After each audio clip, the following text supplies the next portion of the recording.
Welcome to the Long Beach Business Podcast, the podcast where we showcase the life stories and journey of entrepreneurship of all entrepreneurs. On today's episode, we have a 22-year-old from Nicaragua and real estate broker, Martin Mojica. Hope you enjoyed today's episode. Awesome, man. Martin, like I said, I appreciate your time, man, for you being here with us. I know one of your posts, probably about 2 years ago, you put that, if people don't value their own time, they're not going to value your time. All right. And I just want you to know, man, I do value my time, and I extremely am so excited, and I value your time so much that you're here because I know you can be out in your office killing it. So thank you for that again. Thank you for having me here today, man. Awesome. And so kind of just want to, tell us a little bit about yourself, just kind of like if you had a 30-second, commercial about who you are that you can tell somebody. Tell us just really quick who you are, how old are you, where did you grow up? Tell us. Well, so basically, I was born and raised in Nicaragua. Came here when I was 14. I spoke no English. I had to learn, even though today I have an accent. 4 years ago, it was even worse. 5 years ago, you couldn't even understand things. I would record myself, and I'm watching those videos today, and I don't even know what I was saying. I don't know how people understood what I was saying, man. So, went to high school here. Actually, went to five different high schools. And moved a lot during those times. And now I got into real estate and mortgage because I want to be able to help people, create wealth for themselves. And that's the reason why I actually got into real estate, because I wanted to create some wealth for myself. And I understand that the way to do it is going to be by me helping other people.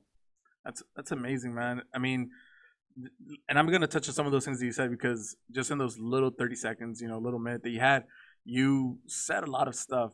So first, you're coming from Nicaragua to the U.S. Right. How was that, man? I mean, like, was it an easy way to get here? Was it difficult? Tell me a little bit about that. Well, it was a tough decision because I actually had the choice. I sat down I grew up with my grandparents, and we sat down and they asked me, well, what do you want to do? Do you want to move over there, or do you want to stay here? And one of the things that I knew is that staying over there wasn't going to cut it for me. I always had big dreams and aspirations. So I knew that being in Nicaragua wasn't going to help me. And coming to the U.S. was going to be the way for me to be able to work my goals and be able to achieve those big goals of mine. So you even from when you were in Nicaragua, you already had this mentality where you wanted better for yourself. And what better place to come to the land of opportunity, right? And I will tell my grandpa, which is like a dad to me, that I wanted to be the next Bill Gates, man. Like, I was like 10 or 11, and I will be telling him, I'm going to be the next Bill Gates. And, they wouldn't take it. They will take me as a dreamer. Like, you have to come down to reality and working on the things that you can work on where you are. And that's one of the reasons why I was like, that's actually a good choice for me to move, because I'm going to be able to be in a place where other people have made it. Being 14, coming out here, you're already having that envision. So you got here. Like you said, you spoke no English. Did you feel that you didn't know how to speak English? Do you feel like that was a big barrier, or was it for you like, hey, this is something I just got to overcome real quick? Well, it was a huge barrier because when I was starting off, and, it's hard to make friends, especially in areas in which most people don't speak Spanish. And the first high school that I went to, not many people spoke Spanish. So it was hard for me to make friends because, I was even afraid to speak because I had an accent, and I knew I had an accent. And once I overcame the fear, everything was so easy. So, yeah. And you said you went to 5 different high schools. Yeah. How was that for you? Well, I loved it. So many people that I know that they don't like moving a lot. I love the fact that I went to so many different high schools, because in every high school that I went, there was a different culture. People from different places. So I got to open my mind and understand why people do things, because I'm actually really observant when it comes to people, the things they do, how they speak, the people that they surround themselves with. So that was a huge impact for me, because I got to learn about multicultural backgrounds, and I was able to open my mind even more. So you were always open to learning new things from the very get-go, and being someone who's very observant, it just kind of clicks with what you said, like you can kind of see like the people who don't value their time. Yeah. And that kind of makes it in a way easier for you when you meet someone or someone that wants to do business with you, where you can kind of just, no, that's not the person I want to work with. You kind of just, all right, we can be friends, whatever, but I'm not going to dedicate so much time to you. Right. One of the things that one of the people that I look up to, which is Bobby Castro, that he said in one of the events that I went to, is that you have to pay attention to the intention. And when you're observant, you're an introvert naturally. You don't really like talking to people. You like observing things. You're able to master or develop that skill of learning to see the intention of people. That's a very very big thing to pay attention to, like observing people, and those are things that you can kind of pick up, and like I said, you can see their intentions because let's be honest. I mean, in business, people have different intentions. Right. There's gonna be people who are just in it for the money, people who genuinely want to help others, and there's others that do the both, want money, right. But hey, how can I do something that I love and still help others? Yeah. And that's awesome, man. So you got here when you were 14. Where did you grow up exactly here? So when I first came, I actually lived in Hialeah over there in Florida. Oh, wow. I was there for about a whole year, and I went to high school there. That was my first high school. Then I was living with my dad over there. Then I was like, you know what? I need some different vibes. I want to move to Cali with my mom. So I moved to California, to LA, and then I stayed here for about 2 years. And then I moved to San Francisco, then back to Miami, and then I went to a different high school over there. But yeah, so it was, I always wanted to move around because I wanted to learn and I wanted to, try things out. So, yeah. Mm-hmm. That's cool, man. And so now talk to me a little bit. Did you finish high school? Funny story. I did. I don't know how I passed, but I remember that I actually worked on a business. It was a trucking business where we were subcontractors. So we had jobs with, Williams Sonoma, Best Buy, and all these companies to deliver furniture, appliances. And actually, we started that, me and my dad, when I was in my junior year. So we were making a decent amount of money, especially for my age back then. And I knew something my whole life, and it was that going to school wasn't going to cut it. Because growing up, I had family members that went to school, did it the right way, just to say that. And they were doing okay, but they weren't doing good. And I knew that I didn't want to be doing okay. I wanted to be doing something better. I wanted to be good or great. So yeah. I understood all the time that, going to school is not going to cut it, but self-educating yourself is. So my senior year, actually, I was absent a lot. I wouldn't go to school. And I don't know how I graduated, honestly. Like, I wanted to drop out. I went to school maybe like 3 or 4 months out of the whole senior year. I don't know how I passed, but one thing that I knew is that I only needed 2 more classes to pass, which was government and economics. And I went to my teachers and I told them, hey, you know what? I don't want to graduate. I'm not going to college. The only reason why I would like to graduate is because I know I'm not going to be able to give my parents the pride that I went to college or that I finished college. So at least help me out so I can finish high school and, hey, here's your diploma. This is the only one that you're getting, right? So that was kind of like the way that I told my teachers to, and they got sold on the idea and they helped me out.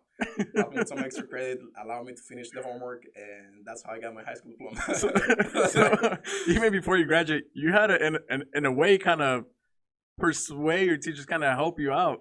So you were still hustling even back then. That's cool, man. Yeah. Hey, this is the only paper I'm going to give my parents, so help me out here, Yeah. That's funny, man. So, you started that trucking business. Which didn't go well, by the way. Tell me a little about that. What happened? I was actually running the business. I didn't know if I could run it myself because, I was under 18. And so it was under my dad's name. And I was able to get some kind of investors that lend me money to be able to buy trucks. So we were able to buy 1 truck and lease 2 trucks. And we're running 3 trucks. We're doing so good that, I was like, I love Miami. I want to go back to Miami. Yeah. And I decided to move to Miami. My dad actually, we had a road trip of like 2 months in which we went from San Francisco to Miami. It was so amazing. We went to Miami. He signed me up for school and then he left to Seattle. So I was living by myself. I was about 17, living by myself in Miami. And it lasted maybe like 3 or 4 months before the person who left in charge of the business, but it was a good lesson, man. Now I know that business, you have to take care of it and you have to pay attention. You have to put time and effort into it if you want it to work. Yeah. Even if you're not there all the time, you have to be there, Yeah. right? So that's something I learned, and it's a huge lesson, which led me to get started into real estate. And you know, just kind of piggyback a little bit, kind of when you talked about. So you're 17 and you started this business, a trucking company, under your dad's name because technically, legally, you weren't old enough to Right. establish the business. Or to get the contracts, Uh, which was the most important part.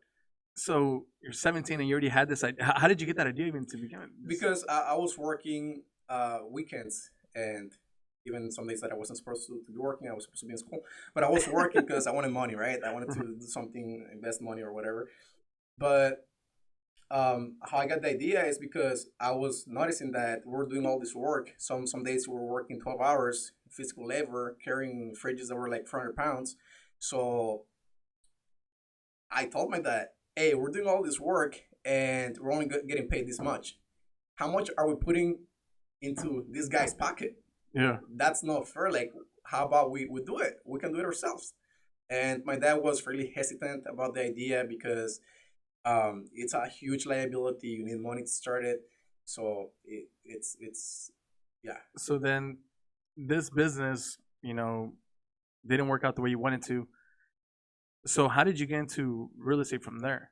So when I moved to Miami, I was living there by myself. My dad was in Seattle, and once I was running out of money because I knew the business, I wasn't producing more money. Mm-hmm. It was about a month and a half that I was trying to keep it together and just spending less money and saving money just to make it right. I sucked up the pride and I called my mom and I asked her, "Hey, can you pay?" I was eating boiled eggs for the past 2 weeks because I didn't have money to actually buy food, and I wasn't gonna have money to pay for the next month's rent. Yeah. So basically, what happened is that I called my mom and told her, "Hey, you know what? I know you told me not to do it, but I did it anyway. I moved to Miami. Can you pay me the plane ticket so I can go back to LA? Because I have no money. I've been eating boiled eggs for the past 2 weeks." And so that's what happened. She told me, "Yeah, I'm gonna pay for it, but you have to pay me back because I told you not to do it." It's like, okay, I'll pay you back. And once I got back to LA, which was in December of 2015, I didn't want to do anything. That was my senior year in high school. I didn't want to do anything. I didn't want to go to school. I was basically depressed, man, because after, living by myself, doing my own thing, and I go back to my mama's house, like, like it didn't make sense in my head, right? Yeah. So I was completely depressed, and my mom called a tax office, and they told her that they were offering free real estate classes. Okay. And I didn't know what real estate was, man. I barely spoke English, right? Yeah. So I show up. My mom actually made me go to the first class, and it was so boring because the teacher was actually, or the professor, whatever you want to call it, Yeah. the person instructing the class, he was actually reading off a book. And my point is, okay, look, I'm coming from a high school Yeah. in which a teacher is reading off a book. I can do that on my own, Yeah. myself. I can just pick up the book and start reading it. Yeah. So that's what happened. I wasn't really inspired to keep going to the classes, but my mom forced me to go to a second class. In the second class, they switched instructors. It was the owner of the company. He gave a little speech, and he's actually a real estate investor. So he was talking about this deal that he did in which he was going to make about $150,000, and it had only taken him 4 months, about 4 months. So I was like, I don't know what real estate is, but that's a lot of money. In a short amount of time. Yeah. So I was like, okay, maybe I should give it a try. So from there, I decided to start studying myself the courses that I was supposed to study to be able to get my real estate license. I was going to real estate classes instead of going to high school classes. So, which is not a good idea, right? But that's what I was doing. And I ended up getting my license a couple of months later. And then I've been doing that since then. So that was in 2016. So now you're talking about 4 years in the business. Yeah. So, and you get all this information from this individual. You start reading the books. You get your license. What would you say, like, was more of inspiration for you to do that? Because people who know real estate is tough. It is. People think it's easy. You're going to make a lot of money the first year. And you can. We have to have the right strategy and the right knowledge. And most people don't have that. They don't seek it, and they don't even know it exists, right? Yeah. So what was, I mean, like, what was that main inspiration that kind of like said like, no, I'm gonna grab this and I'm gonna continue this. What was it that inspired you the most? It was the learning process. I love learning, and sometimes I do things that are not going to benefit me in the short term, but I know they're gonna benefit me in the long term. So it's that learning process and knowing that if I actually stick to one thing and I learn everything that I can about that thing, I'm gonna become a master of it, and eventually I'm going to be able to see the monetary reward. Yeah, that's crazy. So because one of the things is, I mean, at this point you're what 18, Yeah. 18, and I mean, do you feel like you being 18 was that an obstacle for you or because I mean people see 18 I'm like oh, what is this guy gonna show me about real estate? He's only 18. Like how long have you been doing this? Like Yeah. what was it that was that an obstacle for you by any chance? I think it wasn't an obstacle at all because the mindset that I had, I knew that there is people in the business, in the real estate business, or in any industry that have been in the industry for 5, 10 years, 15 years, and they don't know anything about that business. So I knew one thing, and that one thing was that if I was able to learn more than the people that have been in business for 5, 10 years, I was going to be able to provide value to my clients, and they were going to hire me because not of my age, but because of what I knew. And that's something that a lot of people ask me a lot, when I was sitting in front of clients or prospecting them. The first thing that would pop through their head, like I'm talking or just providing information, how old are you? And then the first time, so I was like, I didn't know how to respond. But then I started saying, I don't think that matters. What matters is the information that I'm going to provide to you or the service that I'm going to be able to provide to you. So it doesn't matter if you're 10 years old. It doesn't matter if you're 25, 40, 80. If you can actually picture something in your head, you can achieve it. And for the most part, if you're going to put the BS excuse that age is what's stopping you, that's not reality. Reality is that you have to go look in the mirror and say, that's the person stopping you. Oof. It's yourself. Like we're in our head all the time thinking that we cannot do it when reality is we can. And, I know people that have been in the real estate business for 20 years and they haven't sold a house. Wow. And they don't know anything about the industry, right? And then they blame it on the industry because they didn't take the time to actually learn the things they were supposed to learn, and they didn't take the time to be able to develop that expertise. So, yeah. And man, you said some good stuff there, man. Because it's true. I mean, your age doesn't matter. And one of the biggest things that I take away is like your biggest competition is the person you see in the mirror. Yeah. It is what it is because it's your decision what time you get up, what you're reading, what you're putting into your mind, and if you believe in yourself or not. Yeah. And that's one of those things. It's like if you're gonna bet on anybody, you should bet on yourself. That's right. And, there, man. and one of the things that I love about you, and it's crazy because you said, when you had to come back to Cali, that you got depressed, and you're one of the people that I never ever picture depressed because you always have this energy. I can call you at 3:00 in the morning, and I know what's up, Jerry. How you doing, bro? Like, and you have all this energy. So picturing that person, depressed, I'm like, what? Martin Mojica gets depressed. When was this? Right. But talking it now into mindset is what do you? I mean, what's your routine like when you wake up in the morning? My routine when I wake up in the morning, the first thing that I do is that I try to exercise. That's the first thing, and I like reading a lot. I consume information all the time because I know one thing that I watched one video one time in which Warren Buffett was saying that he reads about 5 hours per day. I'm like, I want to get to that level, man. I'm not there yet, but the first thing that I do when I wake up is that I do some push-ups, I do some squats, and from there I start reading. I go on my phone or whatever, and I start doing some research about the things that I like, which is marketing, sales, psychology. What's one of the books that you can really say like this book changed my life? Master Your Time, Master Your Life by Brian Tracy, I think. I forgot his name, but. Yeah. Go ahead. What was your biggest takeaway from that book exactly? Well, the biggest takeaway from that is that especially when you're in business, most people go into business because they think it's going to be easy, which it is if you actually follow a blueprint that and you actually follow it. The worst thing that people can do, and I'm guilty of that, is that they go into business thinking they can work whenever they want and they don't have to be accountable to anyone. And the reality is, when you go into business, you have to be working as if you were working for somebody else, and even harder, because now you're not working for somebody else, you're working for yourself. So all that profit, all that reward on top is going to be for you, not for anybody else. And that's what's one of the biggest misconceptions of people. Like, they give themselves the title of entrepreneur, and it's like, I'm an entrepreneur, so I can do whatever I want. Like, no, you still have to work, and you have to work twice as hard. Yeah. And back in February of 2018, you actually wrote something that says the entrepreneur is essentially a visualizer and actualizer. He can visualize something, and when he visualizes it, he sees it exactly how to make it happen. Right. So the first thing that you have to do is believe in the things that you're doing.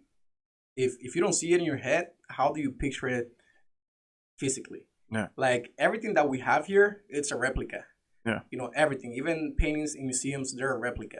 If you have an artist that painted something, it's a replica of what they had in their mind. Yeah. So first you have to be able to imagine it, and it doesn't matter if you don't know how to do it, because I'm a big believer that sometimes I commit to things that I don't know how to do. I don't know how the hell I'm going to do them, but I know that if I'm able to say, what will it take? It's just the will to do it. Yeah. So if I have the will to do it, I'm gonna make it happen. I'm gonna seek the information that I need to be able to accomplish that. And you're someone who, like you say, you love information. So it's a challenge for you, but that drives you. Yeah. That challenge to, like, I'm gonna prove to you that I can get this done. Yeah. I might not know right now, but I'm gonna seek that information and bet that I'm gonna do it. Yeah. And I'm going to do it better than all these other people that you think that could have done it better. It's not about the other people, honestly. It's about beating myself, beating my prior best. Because if you're competing with other people, you're going to be capped to their potential. And when you compete with yourself, you're always going to be seeking new heights, because you always can be better. But if I start competing with you, I don't know how far you're going to get. Yeah. Or what if it's two different paths? Yeah. Right? So I have to improve myself. I have to compete with myself to be able to get to my true potential. And one of the things, the biggest takeaway that I took from that book by Master Your Time, Master Your Life, is that you have to have a schedule, right? And Grant Cardone says this a lot. He breaks down his days in 15-minute blocks, and I apply that to my life. So right now, with all the COVID-19 that happened, I actually have to do a new schedule, right? So you have to find for new ways to be able to stay busy, because empty spaces in the calendar, as Grant Cardone says, it's the devil. You know, you're going to get in trouble. You're not going to do things that you're supposed to do. You're going to get distracted. Yeah. But if you know exactly what to do, you're going to avoid that decision. Like, I don't have to be thinking about the things that I'm going to do. I'm just going to be executing on a calendar and just follow that. And how do you feel? Because I've seen your calendar before, and it's crazy, man. Like, you literally take advantage of every single minute that you have. The moment that, even like, what time I'm gonna wake up, how long I'm gonna read, how I'm gonna meditate, what I'm gonna eat, and just how much, like, you pretty much had the whole day written out. Yeah. And like you said, those empty spaces are the devil. And there's one of the things that kind of what happens is too, and just kind of like piggybacking what you said, is when you have nothing to do, that's when the devil starts getting into your head and starts messing with you. Yeah. And, you know, I'm a believer. So when you give that time to the devil to put negative thoughts, you know, lies in your head, you start playing out scenarios that never even happened. Right. And you already let the devil beat you without you even making a move. Right. Which is crazy. Yeah. And, you know, I love that you said that, man. That's awesome. Dude. So, you know, you have these time blocks, you have your schedule, and I know there's something else that you do too. You pump yourself up. You do self affirmations. Yeah. You do affirmations. Yeah. What are some of those affirmations that you do? Well, my favorite one that I do all the time when I'm going to the office, I'm basically gelling in the car as I drive to the office. And I got this from Tom Ferry, which is a person that I look up to and someone that I'm learning from. Is I am alive, excited, and full of energy. I am alive, excited, and full of energy. How do you say it in your car? I gel. Do that right now. I am alive, I'm excited, and full of energy. I'm alive, I'm excited, and full of energy. And then that pumps you up, man. Like, I'm pumped up after I say that. Yeah. Because do you believe in the thing that says fake it until you make it? You have to believe it. What comes to your mind when you hear that? Fake it. Fake what? Fake it. Just whatever you want to do. Right. So most people think that it's material possessions, it's the car, it's how you dress. But reality, that statement for me is act as if you already are. So act as you already are. If you want to be, you know about David Goggins, right? Yeah. If you want to run 5 miles per day, can you do what other person is doing? That's maybe just in the couch the whole day. Can you become David Goggins by doing the activities that the person on the couch is doing? No, not even close. Not. Right. So you have to find that role model for you, and you have to act as if you were that person and do the activities to become that person. Because at the end of the day, you have to do the activity. That's why having a schedule is so important, because you're gonna be able to know. You cannot guarantee the result, but you can influence it by the activities that you do. So basically, you have to fake it until you make it, and what that means in my brain is do the activities that will take you to a place where you want to be. So if you want to, be helping millions of people change the mindset, you have to be doing things that people that are already there are doing to be able to get there. And you touch on Tom Ferry, you touch on David Goggins. Mentorship. I know mentorship is big for you. And you already mentioned some of those individuals that influence you. But what are some of the mentors? And it kind of goes into what I want to ask is the mentorship that you seek. You've gone to a lot of conferences, events, and who are some of your mentors you have? Who are some people that you already told us, a few people that you already follow and that you look up to? And let's start there. So what are some of your mentors, and what are some of the events that you've gone to?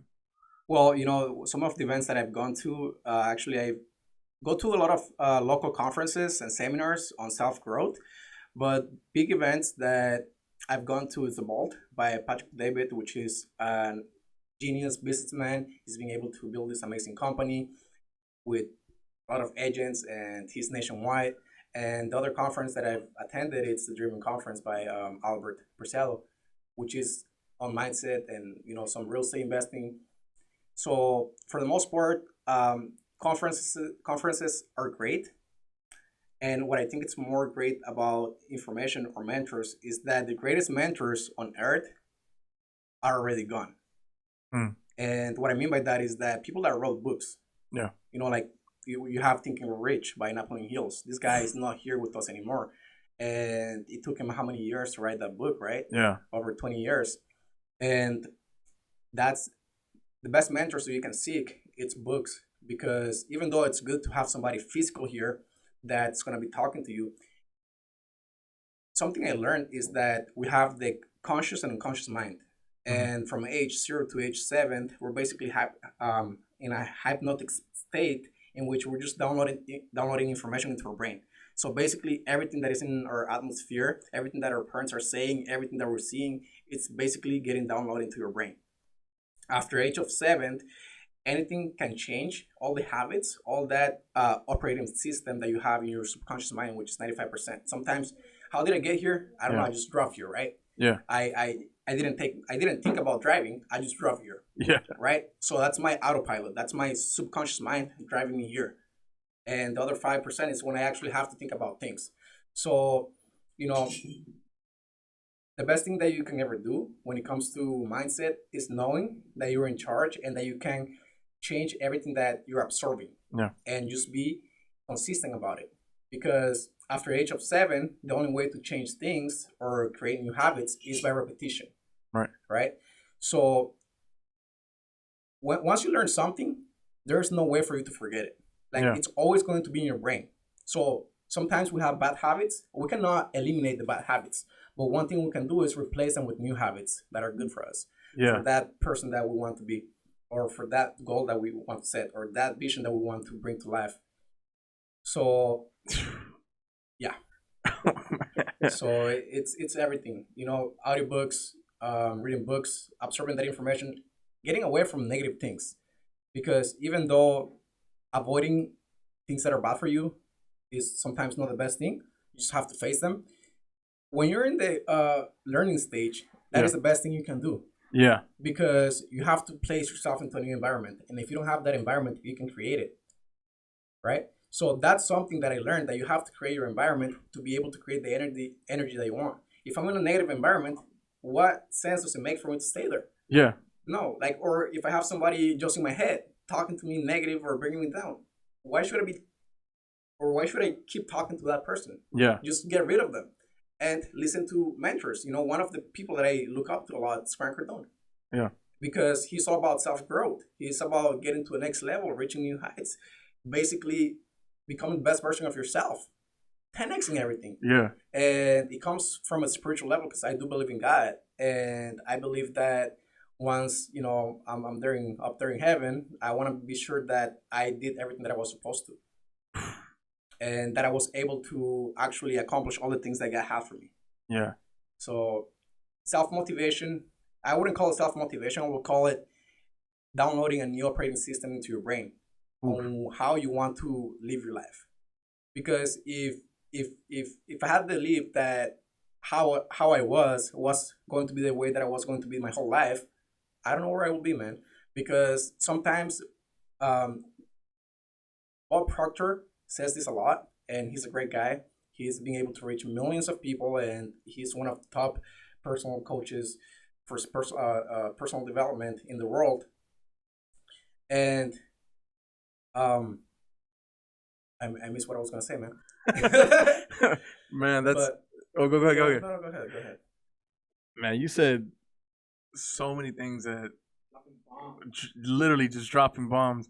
And you know, one of the things that you were talking about, repetition. I'm actually in the middle of reading this book called "Breaking the Habit of Being Yourself." And when you said repetition, and I have it here, and it says in the book, and this is like, repetition reinforces the circuits in your brain. So in your weakest hour, you don't talk to yourself out of greatness. And I love that.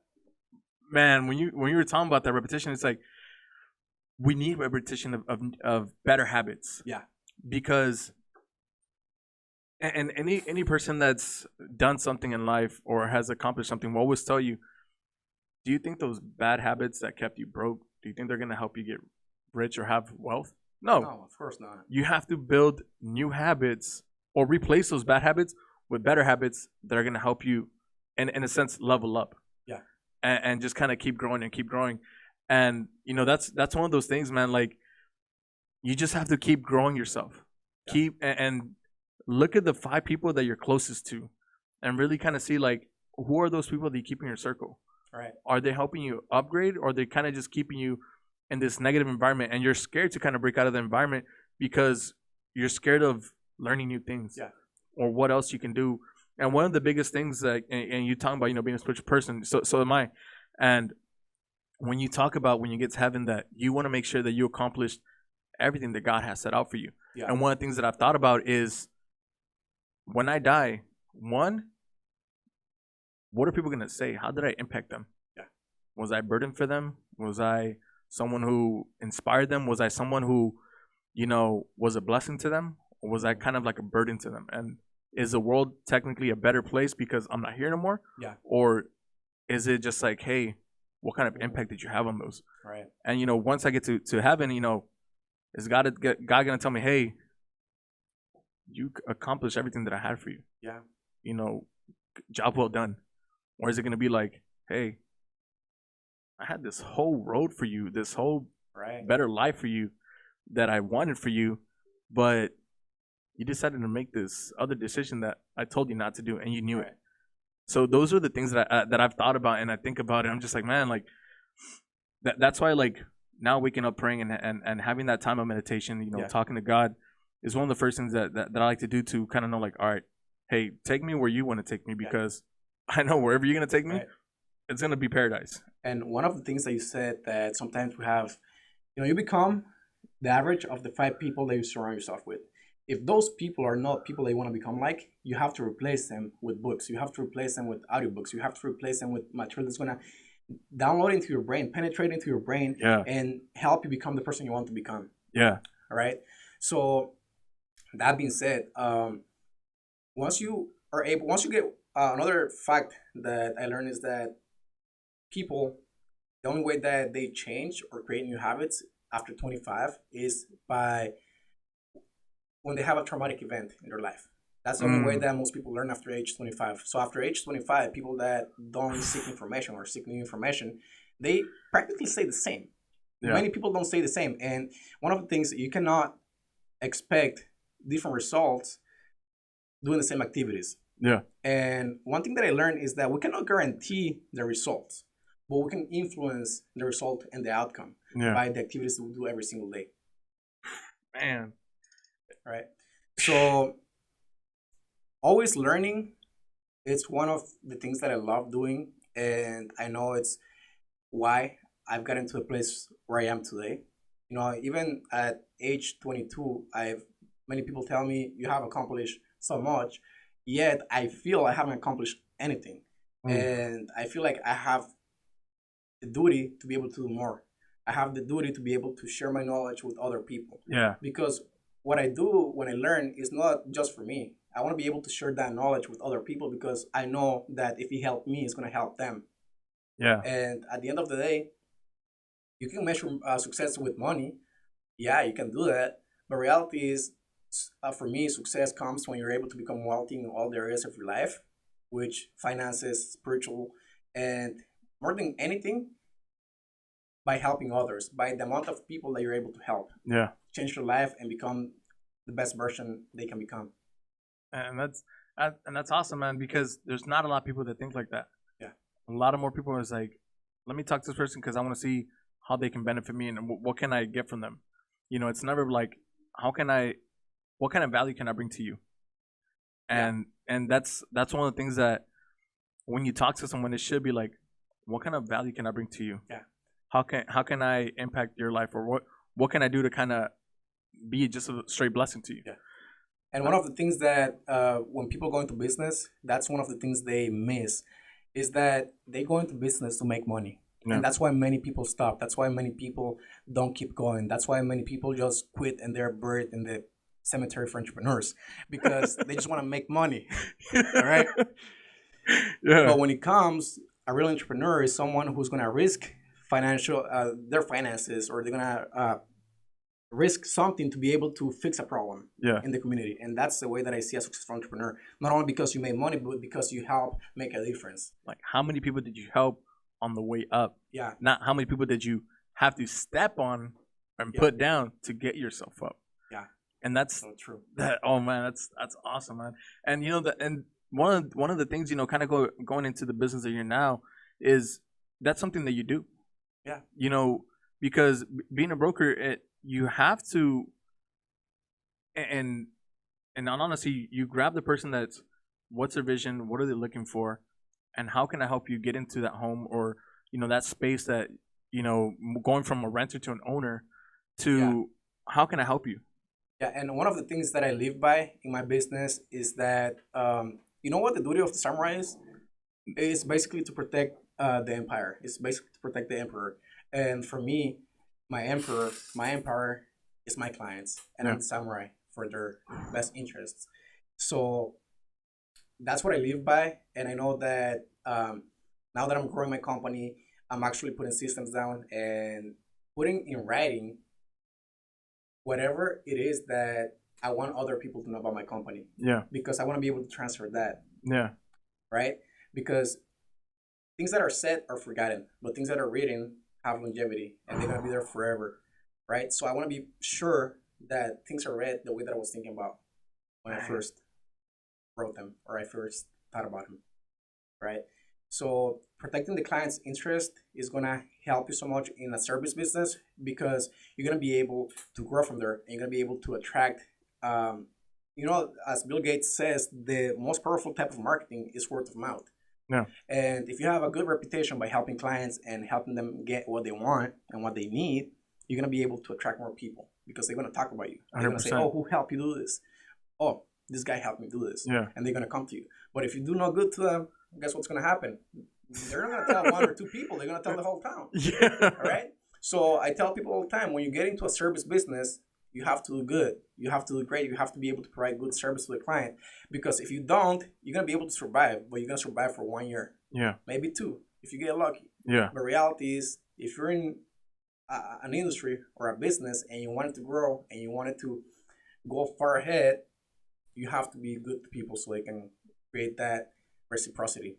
Yeah, and that's so true, man. And I feel like something that, you know, and there's always the saying, right? Pretty much that if you're not willing to kind of screw someone over, you're not going to move forward in life. And that's not true.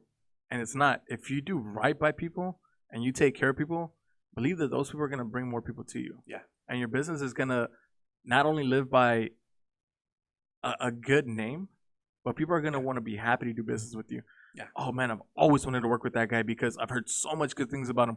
Yeah. Man, and it's like you said, bad news travels a lot quicker than good news. Yeah, definitely. And that's insane. Someone can say, oh, man, it was a blessing to so many people and 100 people hear it.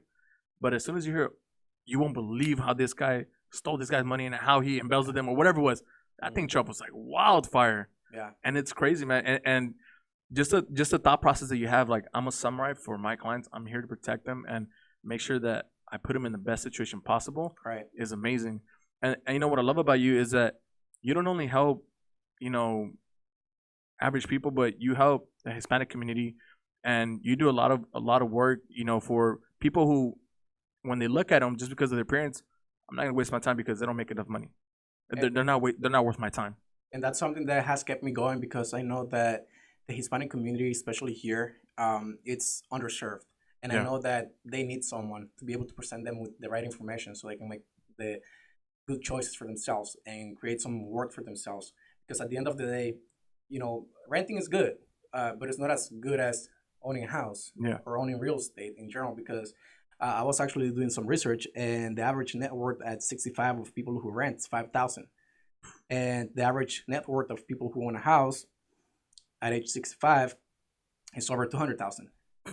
And people who are renting still working. People who are homeowners or have invested in real estate are retired.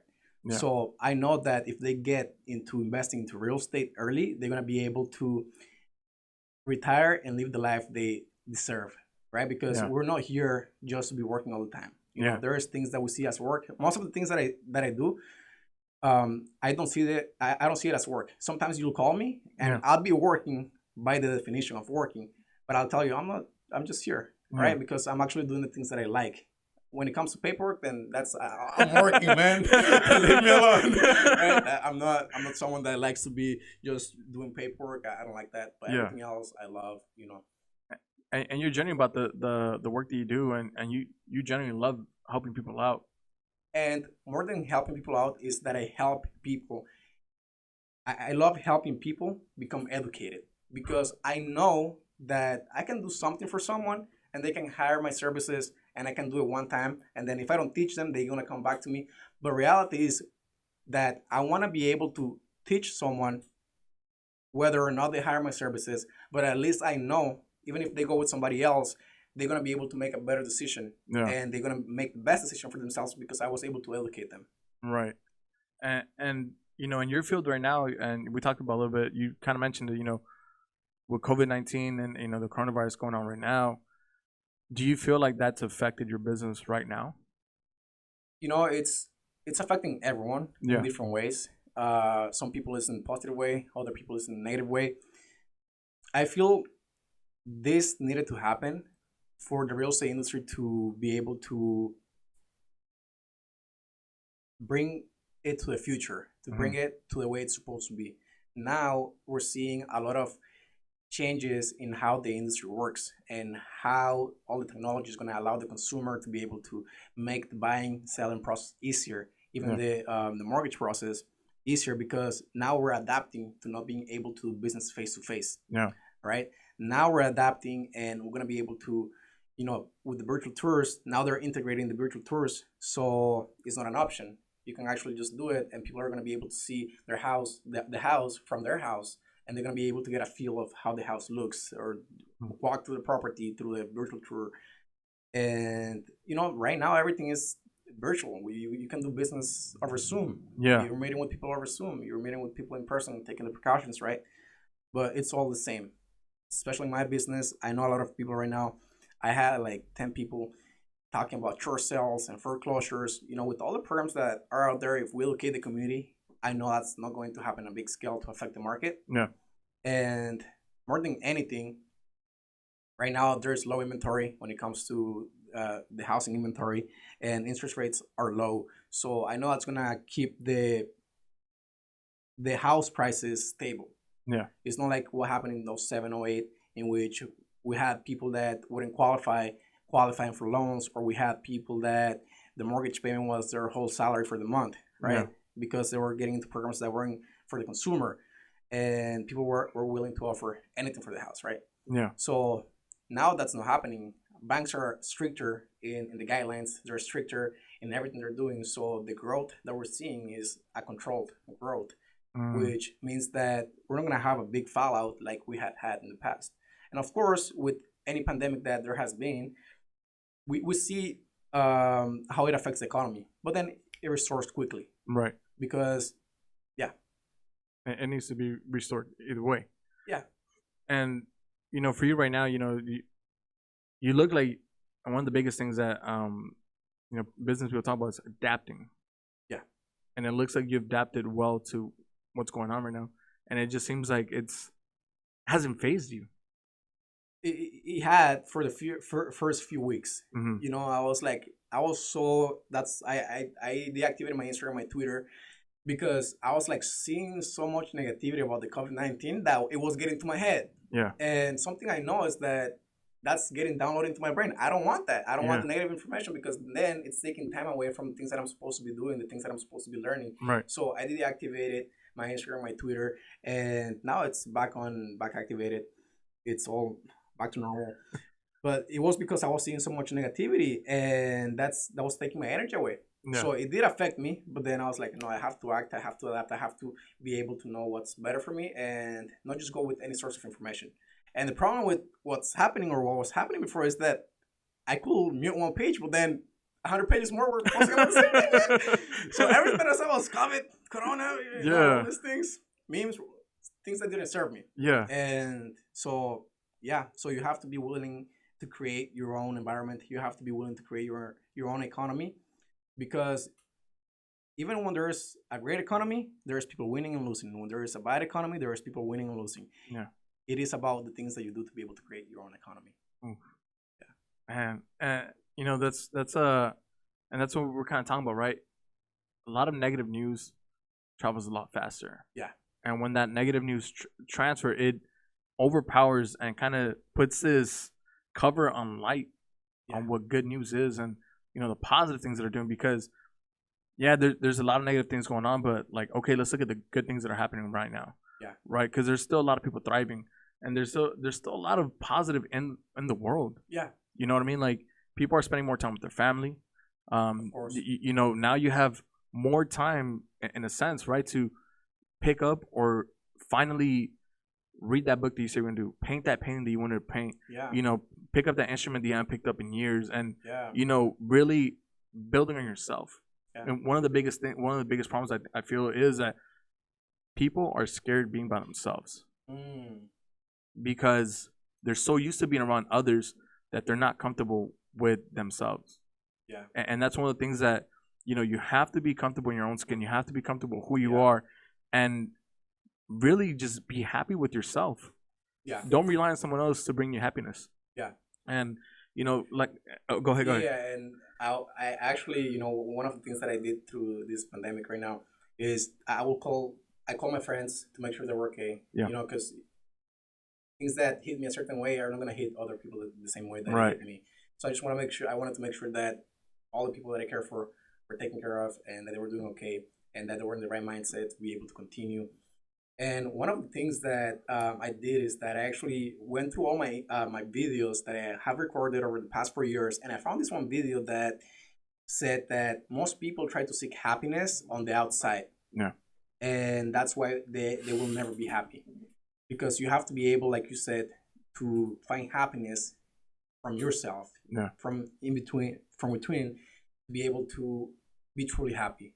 Yeah. And sometimes people seek happiness by the material possessions. Sometimes they seek happiness through relationships. They seek happiness through X thing, right? Right. But once you're able to be happy, truly happy and genuinely happy without needing anything else but yourself, that's when you're gonna achieve a level of success or personal success, right? In which you're always gonna be in a positive mindset and you're always gonna be trying to do better. You're always gonna seek new things to do that's gonna help you become a better version of yourself. Yeah. And kind of one thing I want to ask you is, what's probably what's the most important thing that you feel that you learned in life, and from learning that skill, how has that made your life better?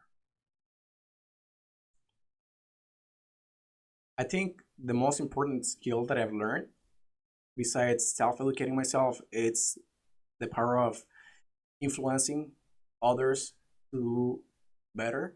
Because at the end of the day, everything that we do is, when you educate someone the right way, you're influencing them to make the right decision. Yeah. So influencing them or influencing the world to be able to become better. Yeah. So that's a skill, because some people wouldn't be able to influence anything, even if, like, they wouldn't close anything. They wouldn't be able to convince anyone or anything of their way of thinking. Yeah. Because most people base their sayings or what they say on their opinions. And if you want to influence people, you have to influence them with facts. Because who am I to say X thing, right? Yeah. Like, whatever I say, I can back it up. Like, here's the source. Because I don't want to just express my feelings. Like, Yeah. feelings are opinions. Like, I don't care about. I tell people, look, I don't care about how you feel, because I know that's temporary. I know that's your opinion. Right. Like, I don't care about my opinion. I don't care about my feelings, because I know their opinions. Yeah. Like, I just care about what's factual and what can be proven. Yeah. And the skill of persuasion and influencing. And that's awesome, man. That being an influence is important to you.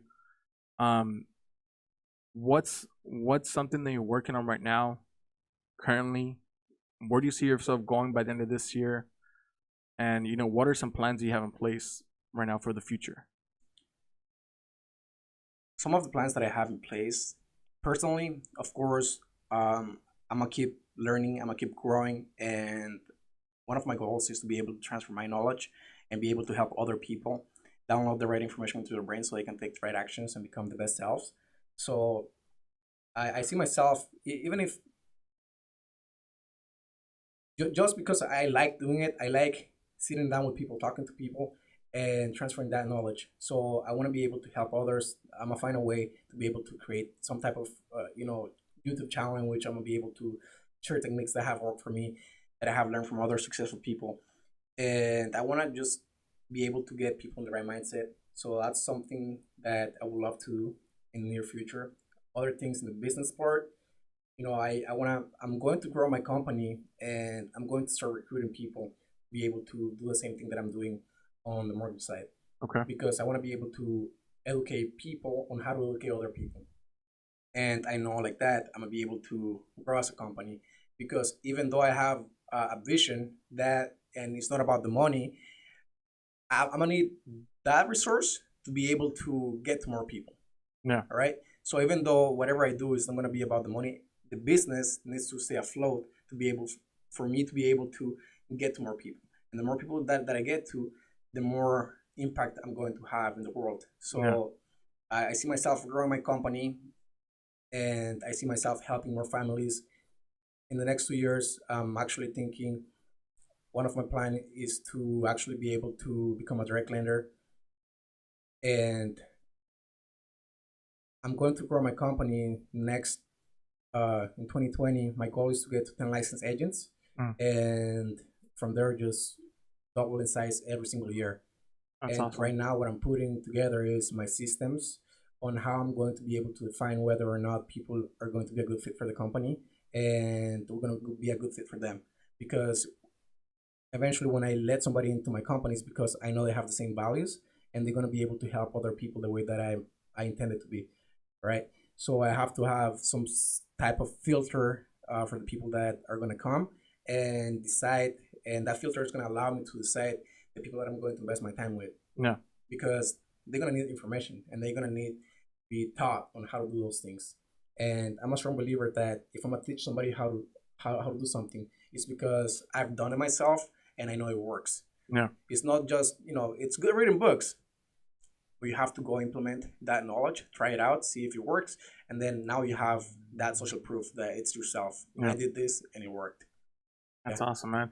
And for the people watching, is it okay for them to reach out to you, whether if they're looking to purchase, refinance, or even to work directly with you? Like you say, you want to recruit 10 licensed agents.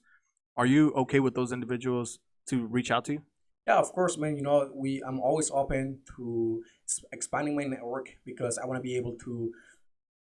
The more people that know me, the more people I'm going to be able to help. Because sometimes it's not about how many people I know; it's about how many people know me. Yeah. So it's totally okay, and they can reach out to me through my Instagram, which is the one that I'm most active in, which is the real Martin Mojica, and I always answer. Sometimes I take a day max to respond, but I'll respond to you, and I'm more than happy to help other people and educate them more than anything, man. And I love that, and that's something that you continue to say, and I notice it is, I want to educate people. Yeah. I want to influence people. I want to make sure that the knowledge that I give is beneficial, and that you're generally always looking to help people out. Yeah. And that's one of the things that kind of like I feel you can feel that how genuine you are when you say that. And I reached out to you for a couple of things as well, and you were there to help me out, and and that's one of the things that keeping those people like you around my circle and my network is people that I truly value, man. And I thank you for the honesty. What's just kind of wrap up, what's something that you would like to tell people, or something that you live by, or just a quote that you live by, just to kind of finish this off today, because I know we can keep talking, man. Yeah. And one quote that I would love to close with is, I love this quote: "It's the magic of risking everything for a dream nobody sees but you." Man, that's my favorite quote. That's powerful. Yeah, because people will never understand, and you have to believe in yourself, man. Even when people don't believe in yourself, when people are doubting you, know that if you can imagine it, you can make it into a reality. And if you can see it in your head, you can hold it in your hand. So, yeah, that's amazing, man. That's a perfect way to end it. And if you guys didn't know, just a fun fact before we finish off here too, Martin Mojica actually ran in the LA Marathon this year. He finished without training. So that goes to show you perfectly what he just said. If you can envision yourself really finishing and crossing that finish line, you can achieve it. So if you believe it, you can do it. You have to do. There's no trying. Yeah. And Martin, man, thank you so much for coming out here, bro. Thank you for having me. I appreciate this, man. And I know with your podcast, you're going to be able to get into the minds of so many people, so many great entrepreneurs. And that's going to allow you to reach hundreds, if not millions of people who are going to be able to be influenced by your content, man. I appreciate that, brother, so much, man. You don't know how much that means to me. Please follow the real Martin Mojica on Instagram. If he doesn't get to you right away, he'll get with him one day. You heard it here. And what a better way to finish it. And go ahead. One favor, man. Yeah, I of want course. you guys to go subscribe to this channel. I want you guys to go like it. And if you get value from this, go share it with your friends, because you never know who will be in need of this information. And just one person, one more person, and then one more person is how we're going to be able to create a community of people who are always being positive and helping other people out to get to the next level. Appreciate that, man, so much. Everybody, thank you for watching this episode of the Long Beach Business Podcast. Please like, comment, share. We love you guys. Thank you so much for watching this episode. See you guys.